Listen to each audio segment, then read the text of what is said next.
Yeah, thank you, Chris, and thank you to the organizers for organizing this at this very difficult time and bringing us all together, although virtually. The my memories of being in Portugal for the last conference and the one before that in Mexico are still very vivid, and I wish that we could be there, but we have to make do with what we have. Um, there is a bit of a misnomer in the title of the talk. It should actually be a subspace of L2QP, which will be clear as we go along. And this talk is in collaboration with uh, my colleague Parikshit Datta, who is giving the next talk also on a work that we did jointly. And the archive number is here. This I'd like to thank particularly Wilson and Branko, and also the local organizing committee members, who did all the organizational work, I believe. So that's Sergei Kozirev and Leon Cardinal, Zoran Rakic, and Wilson Zuniga. And they're from Russia, Mexico, Serbia, and Mexico/USA respectively. And that makes a local organizing committee, which interestingly and very appropriately for this conference can only be local in a p-adic metric, right? Okay, so this is the plan of my talk. A brief outline is that I'll give you some motivation, and then I'll go to describe some problem and ways around to get over those problems with phase operators. Then I'll discuss a simple model, statistical mechanical model, as we call it in physics. And finally, from there, I'll move on to discussing statistical models related to the Riemann zeta function, as well as Dirichlet L functions, and how phase operators related to these zeta functions will help us understand the corresponding statistical models. Okay. I should say at the very outset that I'm a physicist, I'm not a mathematician. So many of the statements I'll make are probably going to be not on very sound, rigorous mathematical footing. So that part of the job, as always in physics, we leave it to the real mathematicians. And because of my training in physics, my training in mathematics is not very sound. Well, actually, maybe in physics also it's not so sound, but in mathematics, it's definitely not very sound. And if it's a very difficult question related to the mathematics of these operators and zeta function and all that, I'll probably be at sea. And it's the fault of the organizers to put it in the number theory session of all things, which is believed to be the purest of pure mathematics. So be that as it may, we go on to discussing the motivation part. And that has this main player, which is Riemann zeta function, which actually involved both my talks in the last two conferences. So this is one of the most enigmatic functions that have been ever invented, possibly. And because it is a lot of aspect of it is still unknown and unresolved, it's definitely related to the prime numbers, and the Riemann hypothesis plays a very important role in that correspondence. Proving that would be a profitable enterprise in more ways than one, but just today it's going to be beyond the scope of this talk. Maybe we'll leave it for another time. Okay. So historically, this was defined as a sum of powers of integers, an infinite sum of powers of integers, which is convergent for, originally it was only for integer values of s. So for s equal to 2, 3, 4, etc., this was extended to real values of s by Chebyshev, who realized that s has to be greater than 1. And already Euler gave this equivalent infinite product form, which will also be important for us, which is in terms of the primes, it takes an infinite product form, and it's easy to check that these two expressions are the same. Each of the products is called a local zeta function at prime p, which appeared in many of the other talks earlier in the conference. So Riemann proposed to think of S as a complex variable and analytically continued it to the complex S plane as a meromorphic function. It has a pole at S is equal to 1. And the more important structures are its zeros. There is a bunch of trivial zeros which are on the negative part of the real axis at some specific integer values. And apart from that, it has a set of very interesting, apparently randomly distributed non-trivial zeros, which as far as one could check numerically, all lie on the line real S is equal to half, as was conjectured by Riemann. But the proof of this statement, which is the famous Riemann hypothesis, is lacking and will tie up a lot of interesting facts in mathematics. Since these zeros all lie conjecturally on this line, Hilbert and elaborated by Polya, they proposed that these could be related to the spectrum of some kind of Hermitian or anti-Hermitian operator.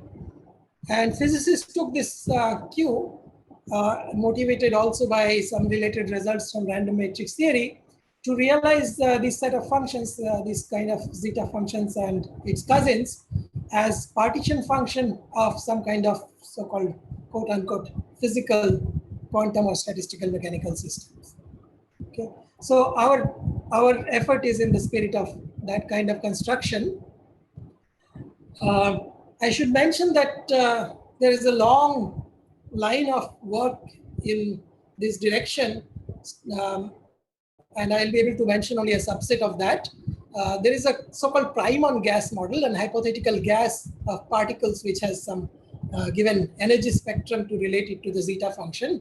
This was proposed by Spector and extended in 2 papers by Julia and also by Bacchus and Bovic. And more recently, there is a kind of a more mathematical number theoretic spin approach of Knauf. There are also papers by different people trying to realize this as a quantum particle in a one-dimensional potential, the spectrum of which actually is supposed to give the spectrum of zeros of the Riemann zeta function. And again, there is a vast body of work, and I've picked up only a few names here. There are also, in quantum mechanics, there is also approach via the scattering of particles, that is not the bound state problems, but scattering state problems, and that I have not mentioned at all here.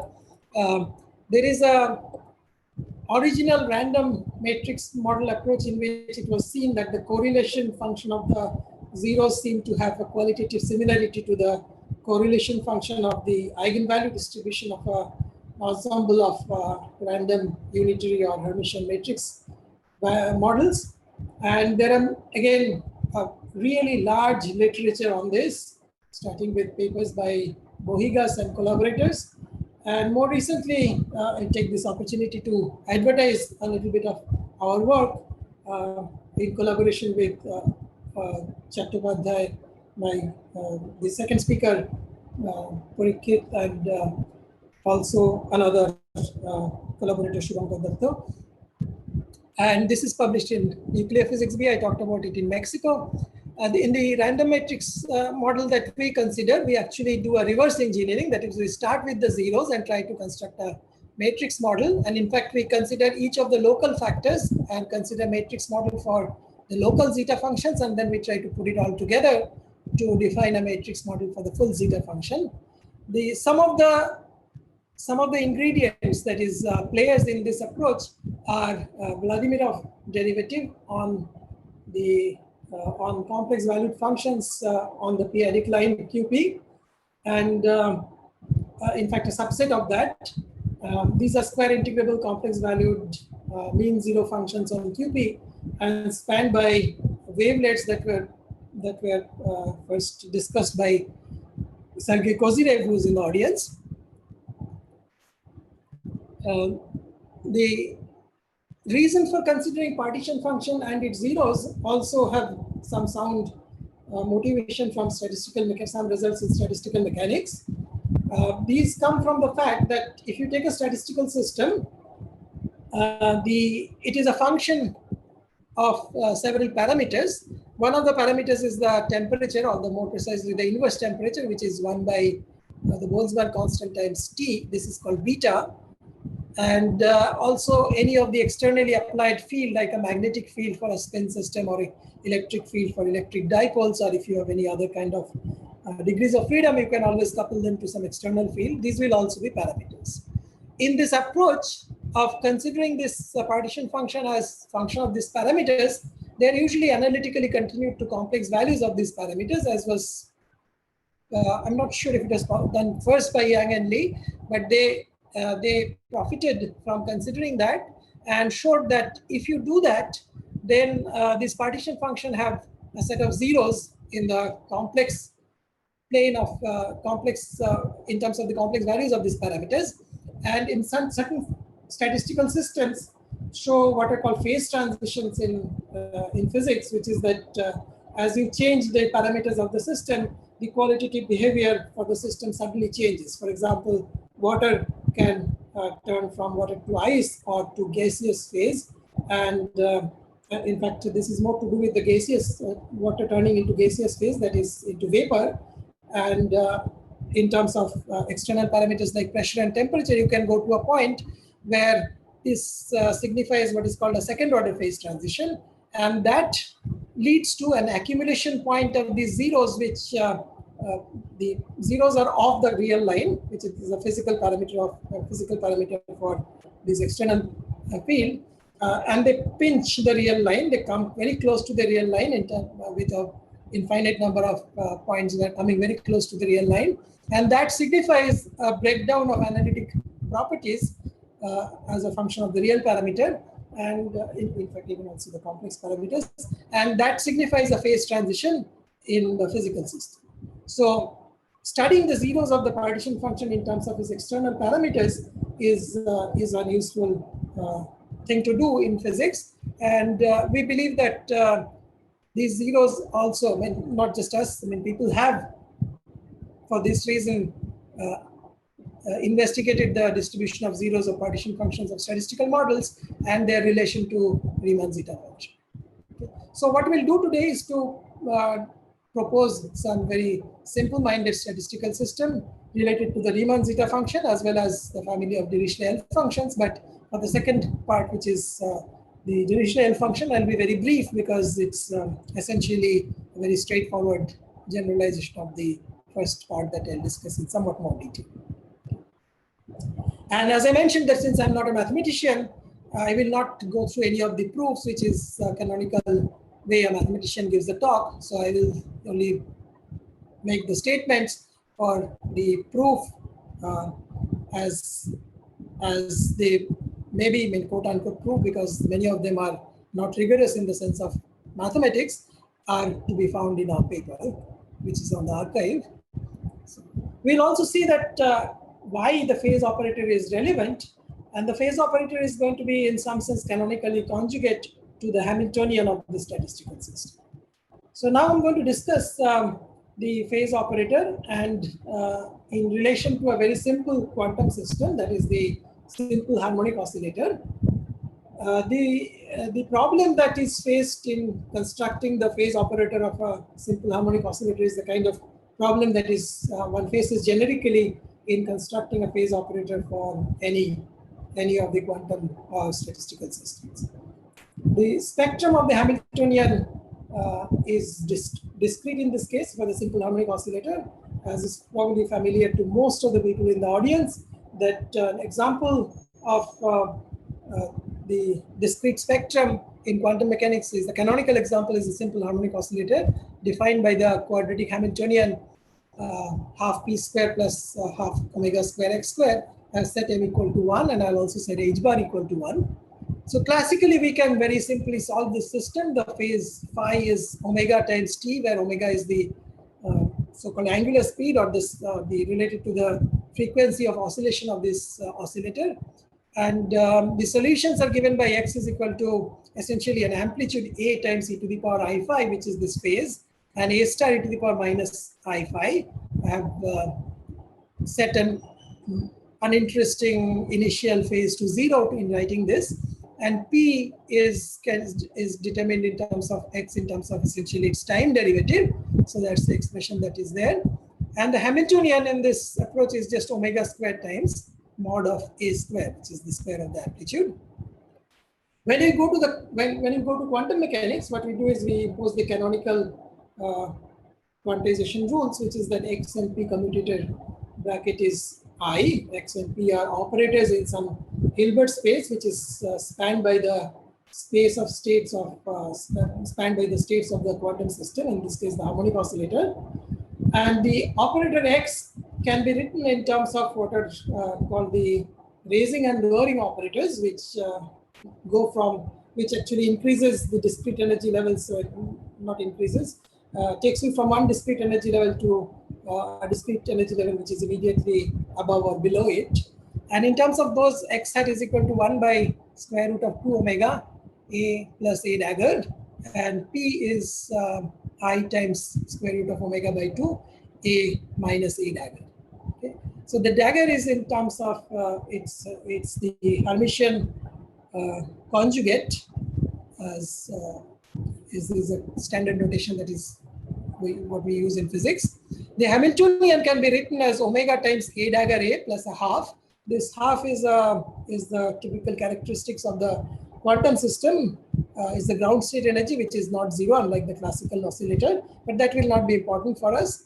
We will be essentially concerned with the fact that H can be written as basically a number operator n, which is A dagger A, which gives basically the level of excitation of the energy levels, and the eigenvalues of n takes values from 0, 1, 2, etc. As you see that the correspondence between the classical and quantum is that square root of omega A to the power I phi corresponds to the lowering operator A, and if we try to write it in terms of the number operator and a phase operator, property phase operator, then it's given by, sorry, this is a typo. It's e to the power minus I phi hat square root of n, and A dagger is square root of n e to the power I phi hat. What is tacitly assumed here is that e to the power I phi hat is a unitary operator, and e to the power minus I phi hat is its inverse. But this has actually a problem. This was the need for a phase operator was felt already by Dirac, who emphasized that one would need it if one wants to understand the radiation field, and in fact it has practical application in terms of quantum optics and so on. But those aspects will not be of concern to us right now. If the phase operator phi hat has to be Hamiltonian, or e to the power equivalent e to the power I phi were to be unitary, it would lead to a contradiction, as was pointed out by Susskind and Glogover, that the canonical commutation relations that I mentioned lead to a relation between the number operator n and e to the power I phi. That is, n e to the power I phi commutator is again e to the power I phi. This is consistent with and equivalent to the canonical commutation relation between phi and n, which is I. So these are again a canonically conjugate pair like X and P, if it is possible. And then the numbers, in terms of the number state basis, we'll see that this leads to a contradiction. The number state basis are the eigenstates of the number operator n, and they're denoted by this ket vectors m and n. And in terms of that, we see that the transition matrix between phi hat between two states m and n is minus I delta nm from this commutation relation. And it's easy to see that this leads to inconsistencies. For example, if you take n and m not equal to 0, then the n and m to be the same, then you get a n and m to be different, you get a contradiction on the left hand side, because then all these matrix elements will be 0, and that is simply not possible. You can also get contradiction by taking traces and various other ways of seeing the contradiction. So what Susskind and Glogover did was to propose as a remedy operators which are related to phi but not directly phi, which are cosine of phi and sine of phi in certain sense, and these seem to behave better. Since then, a lot of work have been done, and among them, the ones that we'll be interested in and will use is the fact that we will give up on the idea of trying to define a phase operator in the full Hilbert space of the space of quantum states, but rather on a subspace of the Hilbert space, which will be defined by some kind of constraint on that. Or we will look for a phase operator which satisfies the canonically conjugate relation with the number operator n, but not for arbitrary values of parameters, but only for special values of parameters. So we'll see both these approaches as we go along. If there is any question at any point you want to don't want to wait till the end, you may unmute yourself and ask. Or if you can wait, you can ask it then. Okay, so some points is that as I mentioned already, this operator e to the power I phi cannot be unitary. The problems have to do with the fact that the phase of an oscillatory system is actually angle valued. So therefore, it must be periodic with some periodicity, which canonically take to be 2 pi. And therefore, if you take the covering space R, that if you take the covering space of the eigenvalues, then this eigenvalue must make a jump at some particular value, some infinite number of values which will be periodically repeated, which can be taken to be either at 0 or at pi. And another related issue which has to do with this problem is that the eigenvalues of the number operator takes only positive integer values. Again, there is a typo, it takes only positive integer values. If it was all integer values, then the problem is somewhat ameliorated and one can address that a little better, like the angular momentum operator and its conjugate angle. So as I mentioned that in this case, the number operator has an unbounded spectrum, which has a lower bound, but is no upper bound. So it takes infinitely many integer values. But if you have an operator which is whose spectrum is discrete, like the number operator, similar to the number operator here, but it's only discrete number of finite number of values. So that will also have similar issues in defining an operator that is canonically conjugate to that. And I'll illustrate some of the some ways of overcoming that difficulty in terms of that simpler case first. So we'll consider a SU2 spin. So SU2 group is given by its Lie algebra SU2, and the generators in physics literature, we take them to be Hermitian operators S1, S2, S3, which are for a particular spin 1 case, they are the generators of rotation in three-dimensional Euclidean space. But otherwise, these are the generators of the representation of the Lie algebra in spin J representation. You have 3 generators SI, and they take a form of 2j plus 1 times 2j plus 1 matrix. And in this finite dimensional representation, j's are allowed to take values which are positive half integers, that is 0, half, 1, 3 by 2, etc.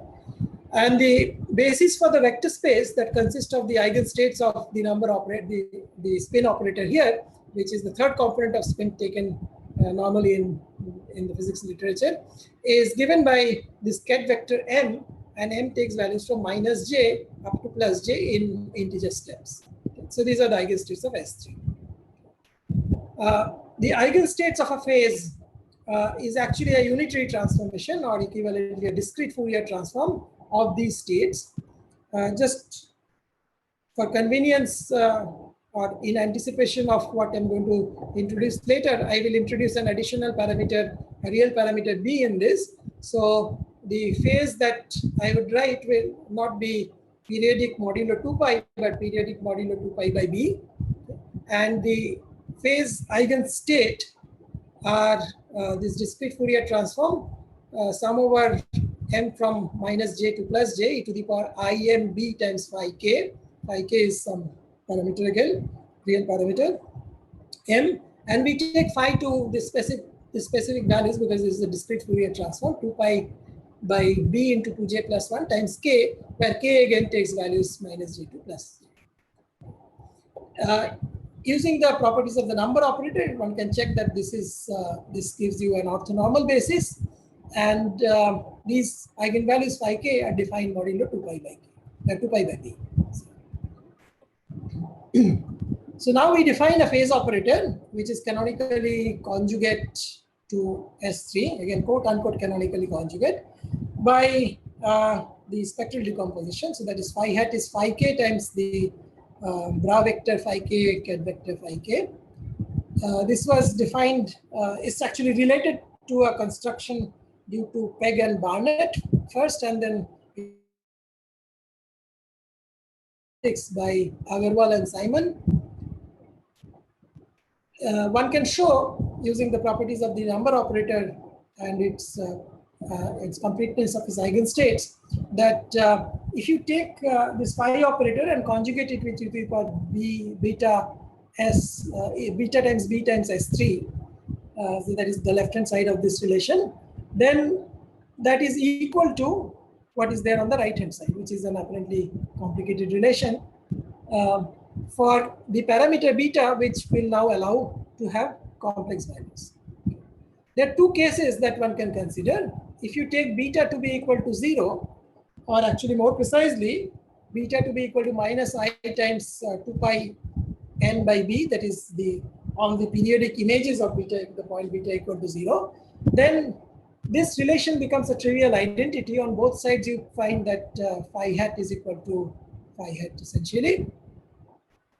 And more interestingly, if we take I beta to be equal to 2 pi by b times 2j plus 1 in the denominator times k prime and all its images by this periodic shift, then this in this case it turns out that the right hand side, on the right hand side I beta becomes a difference between the phase eigenvalues, and on the right hand side you can again recover the phase operator, and the commutation relation becomes what I have written here, that after a simple few steps of algebra you can show that e to the power minus beta b s3 phi hat e to the power plus beta b s3 is equal to phi hat plus I times beta, and this is valid only for beta taking these very specific values modulo 2 pi by b, and beta is not equal to 0.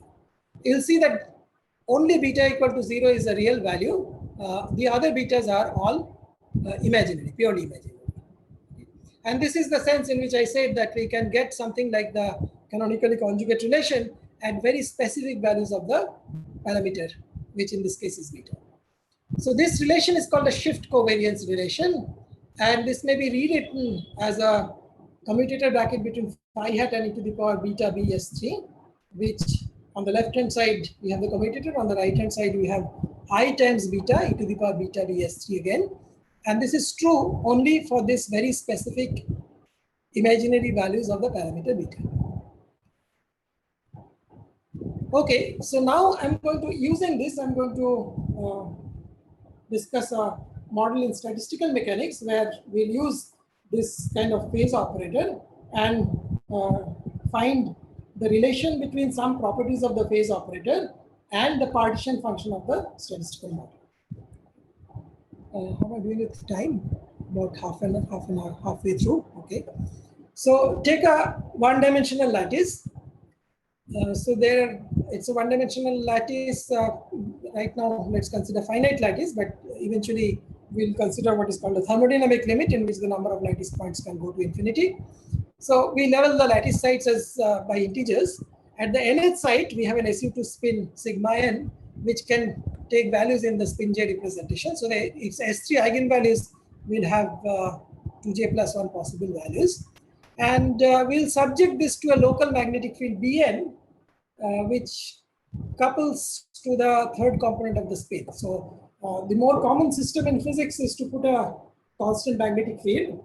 So therefore, all the magnetic field, all the magnetic field at the site B, at the site n, will be the same value B. So that is, all the Bn's are B. And this is directed along the Z direction. So it couples to the spin. Actually, more precisely, the spin induces what is called a magnetic moment, and then magnetic moment couples to the magnetic field. And that leads to a change in the energy of the system. The spins interact with this external field and changes the energy of the system. As a further simplification, we'll consider that the spins are non-interacting. More precisely, in a physical system, this would mean that the magnetic field is strong enough compared to any possible interspin interactions that you can neglect the interspin interactions. Then the Hamiltonian takes this very simple form. It arises from the coupling of the magnetic field to the magnetic moment and up to modulo some unnecessary constants. H is equal to minus sum over n Bn S3 at the nth site. And the energy at the nth site will be En, which is minus Bn sigma n. And sigma, as I said, takes this integer values from minus G to plus G. The partition function of the system in this case is just a product of the partition function at each site because we are not considering the interspin interactions. And the partition function is nothing but the trace of the operator e to the power minus beta times the Hamiltonian. And by trace, we mean that we take the e to the power minus beta times the energy En, all possible ways in which the energy En can arise, that is the degeneracy of the corresponding configuration, and sum over all such states. So that's sum over sigma n e to the power beta Bn sigma n. And since sigma takes the value m from minus j to plus j, it's sum over e to the power beta Bn times m. So from what we discussed just in the previous section, at special values of the inverse temperature, beta equal to minus I times 2 pi m by Bn to j plus 1, modulo its infinite number of copies, and m taking these integer values but not equal to 0, the partition function actually vanishes because this becomes a sum over the sum over roots of unity. And this is actually consistent with the trace of the shift covariance relation that we showed. So this was one of the problems that arose when we tried to define a phase operator. So if you look at this relation, this by taking trace, you will get 0 because this becomes a sum over roots of unity on the right hand side for this particular case. So it avoids by restricting to the special values. These zeros of the partition function in the complex beta plane, they are called the zeros, Fisher zeros, because this was first discussed by Fisher, who followed the work of Yang and Lee and looked at the partition function as a function of complex inverse temperature. And as I mentioned, exactly at these values, sorry, I didn't mention that. These values are special values for the commutation relation, and all the information about the operator, the phase operator, in fact, most of the other operators also, can be encoded in terms of what is called the resolvent of the operator, which is basically 1 minus the eigenvalue times e to the power I times the operator inverse. And in this case, we take the exponential of the phase operator and look at its resolvent, which is this function given here. And this has poles exactly at the eigenvalues of the operator phi hat or e to the power I phi hat as a function of e to the power I phi, which is the complex number z. Okay, now I'm going to modify the spin model and again consider a one-dimensional model, which is now labeled. It's actually one-dimensional model, but it's semi-infinite. So we'll start with site 1, 2, 3, etc. In the old notation. But now I'm going to label the sites by the prime numbers, the first p prime numbers when we consider finite lattice. So they will be labeled by 2, 3, 5, etc. up to this fracture p, which just the model is the same as what we had before. At the pth site, we have a spin j valued SU to spin sigma p. The labeling of the lattice or labeling of the particles in a gas by prime numbers is something that is not entirely new in realizing statistical models of quantum systems in terms and relating it to number theory. Various authors have considered this. For example, the Primon gas that I mentioned earlier by Spector, he also labeled the gas particles by prime numbers. The other thing that we'd like to do to simplify things is to shift the zero of the energy so that the Hamiltonian, the eigenvalues of the Hamiltonian are not from minus j to plus j, or the number of operators are not from minus j to plus j, but by shifting it by a constant j, we'll take them to be valued from 0 to 2j plus 1. So that is also very easily done. And we'll be interested in the eigenvalues of this operator H or this operator, the number operator NP, which at the site, which is at the pH site. Okay. And this takes values from 0 to factor n, which is 2j plus 1 in this case. Okay. Again, since the spins are non-interacting, the phase operator at the pH site, from what we discussed a few minutes ago, they satisfy the shift covariance relation, which for the pH site, you can check that. And again, by summing over the pH site for the entire Hamiltonian, again, you can check that the phase operator at the pH site satisfies also the same shift covariance relation for specific values of beta, which are related, which are given by the magnetic field at the pH site, beta P. Okay. Again, there are infinitely many images of that. Now, if we choose the local magnetic field to be of this very specific form, that beta P is equal to log P, the natural log of P, the prime P, the partition function takes the form which is can be summed. It's a finite geometric series, and it's a product because the spins are non-interacting. It's a product over each of the sides P from 0 to from 2 to the maximum value of the prime that we have taken, factor P. At times, the factor, the pH partition function is 1 minus P to the power beta n plus 1 divided by 1 minus P to the power beta. In physics, what we consider as the thermodynamic limit, which is to take P going to infinity, and I'm quite aware that this is really a big step in trying to relate it to rigorous mathematical result. This, at least formally, goes over to the Riemann ratios of Riemann zeta function. That is, in the numerator we get zeta of minus beta, and in the denominator we get zeta of minus n plus 1 times beta. Notice that we didn't have to take n, which is equivalent to j, to be infinite. We can take n to be finite, so that at least gives a somewhat better handle on in trying to analyze this. Interestingly, this partition function has exactly the same form if we take in particular, if we take the thermodynamic limit and we don't have the factor in the numerator here, then this partition function will take the same form as the first Riemann gas partition function that was described by Julia, and that was generalized by Julia and Backus and Bovik to what are called kappa parafermionic gases, which satisfies some particular kind of statistics, quantum statistics of the gas particles. And the kappa parafermionic gas exactly has the same partition function when we identify n plus 1 to kappa and s to minus beta.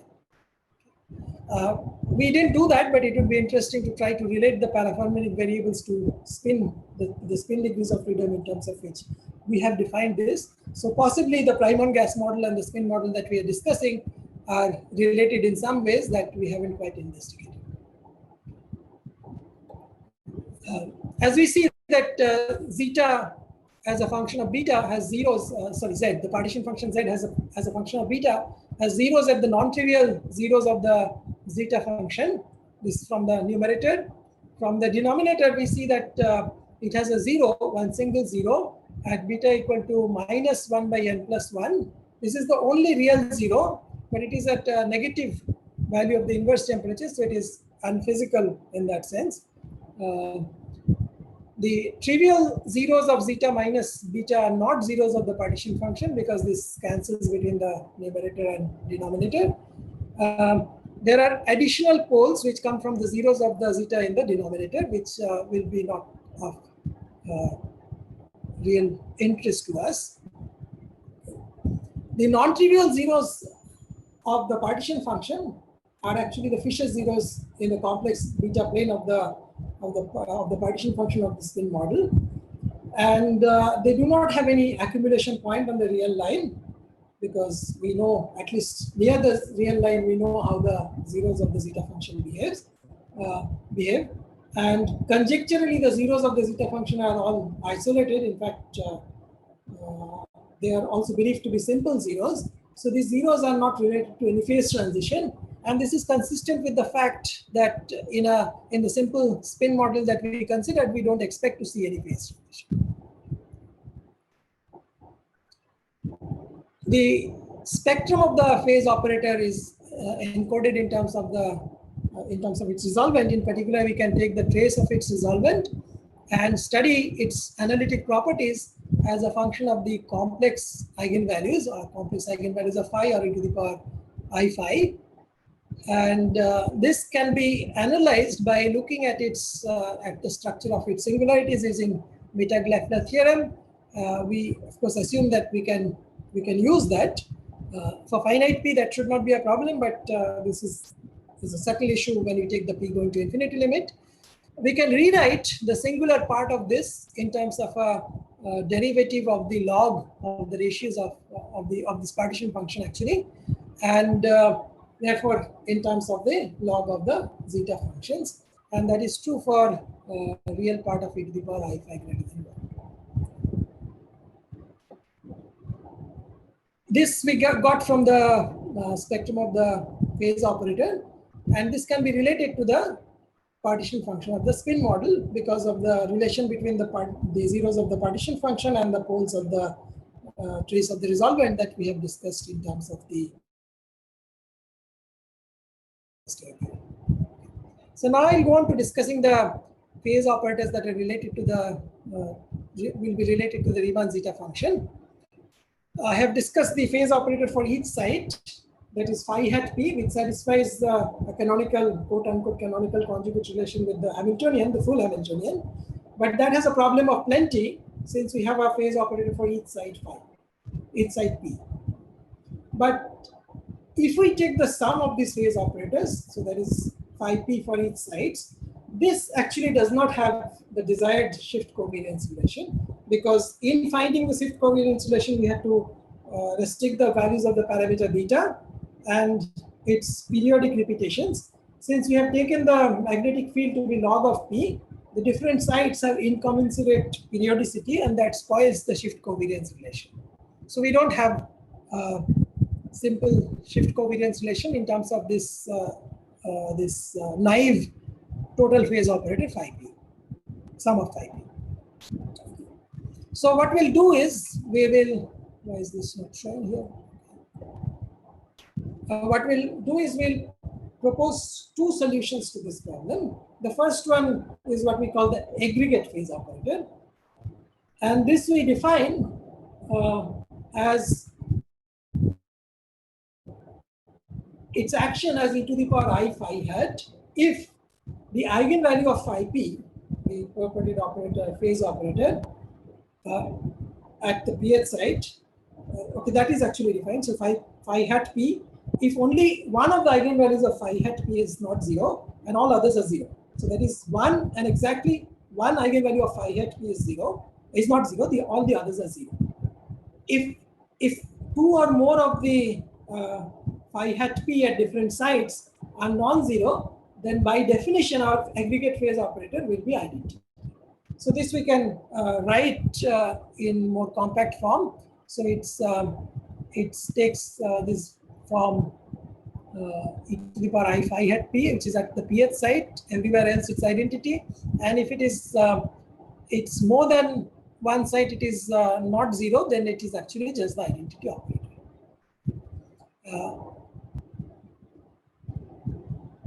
So what this does is that the phase operator, the eigenvalues of the phase operator are angle valued. So we expect the phase operator, eigenvalues of any phase operator to be valued in U1. So in this case, we have this is valued on circles that correspond to the union of the circles for each of the site P, and not the Cartesian product of the U1s from each site. Equivalently, one can define this operator by a projection onto a subspace in which exactly one and only one phase operator is different from 0, and then use the total phase operator in this particular subspace. So that's in terms of a restriction to a subspace. So whichever way you define it, if we write this projection operator to be pi1, then we take the projection to that subspace and take the commutator with that. And you can show again that this aggregate phase operator satisfies the desired canonical commutation relation with the total Hamiltonian, or e to the power minus beta times the total Hamiltonian.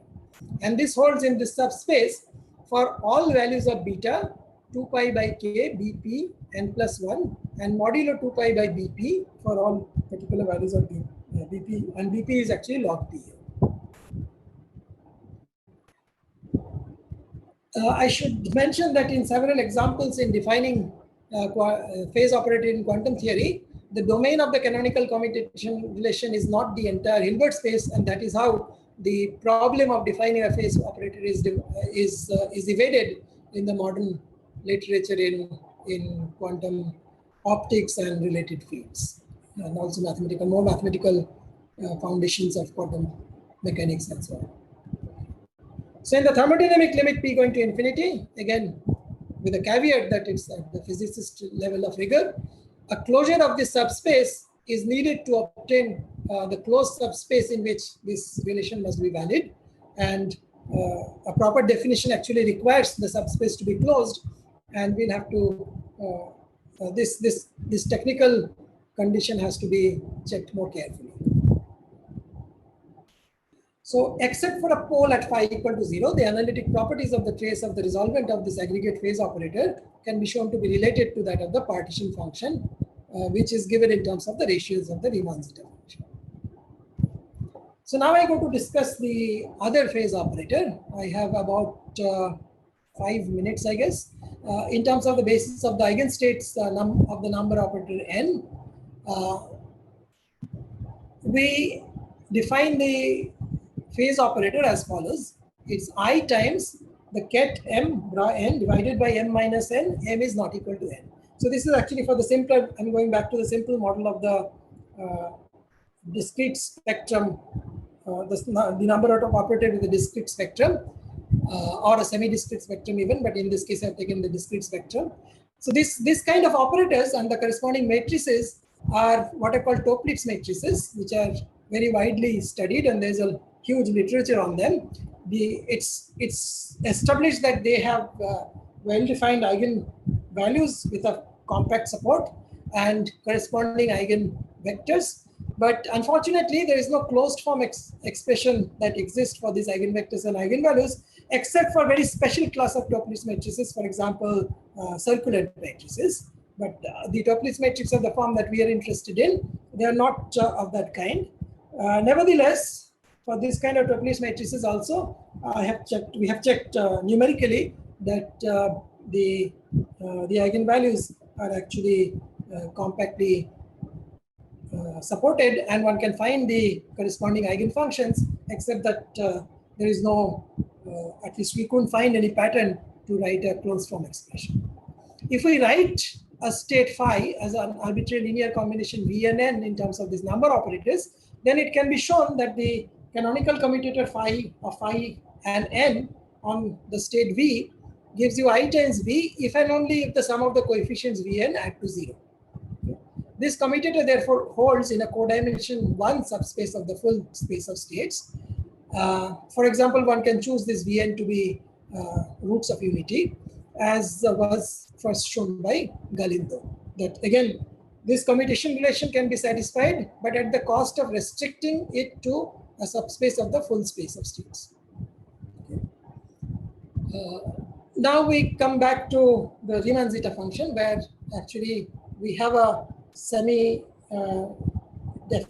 that is unbounded from below but unbounded from above spectrum. And there are actually further complication because there are infinitely many factors, the local zeta factors, which can be written as a geometric sum and can be realized as a trace of the generalized Vladimirov derivative in a subspace L2 of P inverse ZP of the full space of square integrable locally compact complex valued function on QP. And I had discussed this in detail in the previous conference, and it's also available in our paper, which is on the archive. So this space is spanned by an orthonormal set of eigenfunctions, which are the Kozyrev wavelets, and they're compactly supported in QP. We'll in fact need to further restrict the wavelets to only the compact part P inverse ZP, because we take the eigenvalues, as you see, that this sum starts from M from 0 to infinity, and that is ensured by restricting it to this particular subspace of the Hilbert space. The eigenvalues at the pH site are labeled by integers NP, which are valued in Z, and the corresponding eigenstates will be denoted by the ket states NP, and this will appear again in the next talk by my collaborator Parikshit Datta. So for a fixed value, the local phase operator that we want to consider is just a rewriting of this kind of operator in this particular case. So that is given by an operator of this form, I by log P times this expression, which is very similar. And I'm running out of time, so I'll have to rush a bit. Again, this is a Toeplitz matrix, and in principle, its eigenvalues and eigenfunctions can be found. So the problem is in going from this pth site to the full space, which is the product of P of this L2 of P inverse ZP. So for that, we'll use the prime factorization. Again, you'll see it in the next talk. So we write an N as its prime factorization. The important thing is that only a finite number of prime contributes to this product P, and that makes some of the steps actually tractable. So in writing that, we correspond to this ket, we take the corresponding product ket in the different Hilbert spaces NP. These are orthonormal eigenfunctions of the Hamiltonian, which is sum over log P NP. This you can show easily. And now we take a finite linear combination of the form Vn n, and we'll further assume that this Vn factorizes in prime. So this Vn is equal to V of n1 up to Vnp, which is the factorization of the coefficients. As I said, that this is actually a finite combination, so there will be some maximum value of np over all the p's, and that we call fracture n or Gothic n. And there is also a highest prime p above which all the np's are 0 in the factorization, in the prime factorization. So using that, we can define what we call the total phase operator, which is not the live total phase operator, but something which is actually taken to be of the form of the zero bra zero ket, as when this prime p exceeds the Gothic p.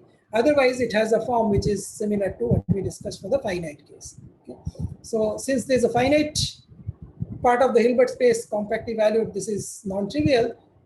We think that this can be made more rigorous, but we don't really have a mathematical proof of that statement. And further, we'll have to show the closure property, which also should be possible to do because of this restriction. So these are some of the open problems. I think I need to skip this because of lack of time. This can be easily extended to the Dirichlet L functions because that is a very similar structure. The trace is not in terms of Vladimирov derivative, but Vladimírov type derivative, which is twisted by Dirichlet character, as again something that was the subject of the talk in the previous conference. And Kozyrev wavelets are common set of eigenfunctions, and they're actually unitary transformations of this. So the rest of the story is very similar. One can just repeat it by making appropriate transformations at the right places. So I'll skip the details. I want to just mention very briefly, the phase operators cannot be as emphasized by Galindo. They are ambiguous up to a similarity transformation by e to the power alpha times n hat. Alpha is some parameter. And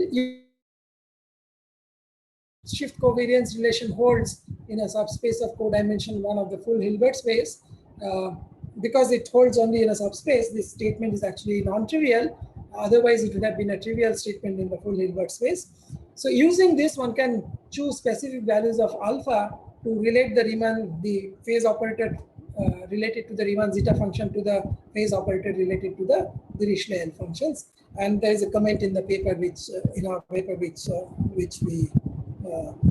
where we have mentioned this.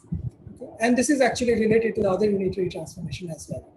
So in conclusion, I'll just leave the conclusion slide here because I've already talked about it and I'm out of time. So that's essentially brief statements of what I have discussed in details already. So thank you for your attention. All right. Thank you very much for a fascinating talk. Very interesting. I'll open it up to questions from the audience. Do we have any questions for Debashis here?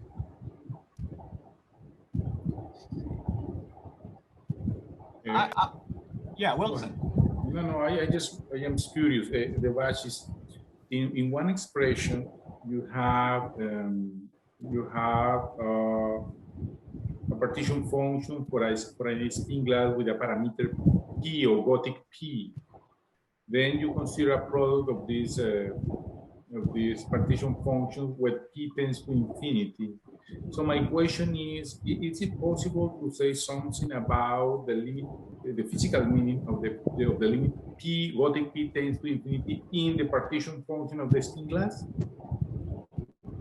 It's not spin glass, it's just a simple spin system. So you have a one-dimensional lattice, and every side there is a spin.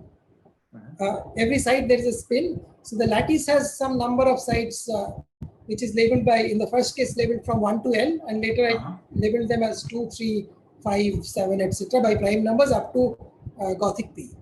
So that's a finite system. Number of lattice sides, number of spins in the system is finite. So if you take the number of sides or the number of spins to be infinite, that is what is called the thermodynamic limit. So that is that's typically in physical system, it's not strictly infinity, but it is Boltzmann, not Boltzmann, but it's called Avogadro number or some large multiple of the Avogadro number. So for all practical purposes, mathematically you have to take the limit to the number of sides going to infinity. And there is a lot of rigorous statistical mechanical literature in which the thermodynamics limit has been discussed rigorously. So we don't do that, but that is what will be needed in trying to make this more precise. Okay, thank you. Fascinating. Any other quick questions before we move on? So I just have one very quick question. I realize we're out of time, but at the end, you basically said that you could, kind of rerun what you did for Dirichlet characters or for Dirichlet L functions. Yes. Does this extend, do you think, to like more generally to when you move beyond Q to other number fields, and then you move beyond Dirichlet characters to like Hecke characters? Other number fields we have not discussed, but other characters we have considered. Actually, we have considered L functions related to modular functions, modular cusp forms actually, which will be discussed by my collaborator in the next talk. But that's a different aspect. We haven't looked at it from the point of view of a statistical model. Although I don't see, at least at this level of rigor, I don't see any problem in extending it to that kind of model as well. But in going to other number fields like finite number fields or more general class of Dirichlet L functions or Dirichlet type L functions, they become quite abstract, and we haven't really given much thought, but I don't know how to do that. We haven't thought about it really. All right, fair enough. Thank you. Fair enough. Fascinating. Well, let's thank Debashis again for an excellent talk. Thank you very much. Thank you for your attention. So I'm going to stop sharing now. Oh yes, please stop sharing. I have already done that.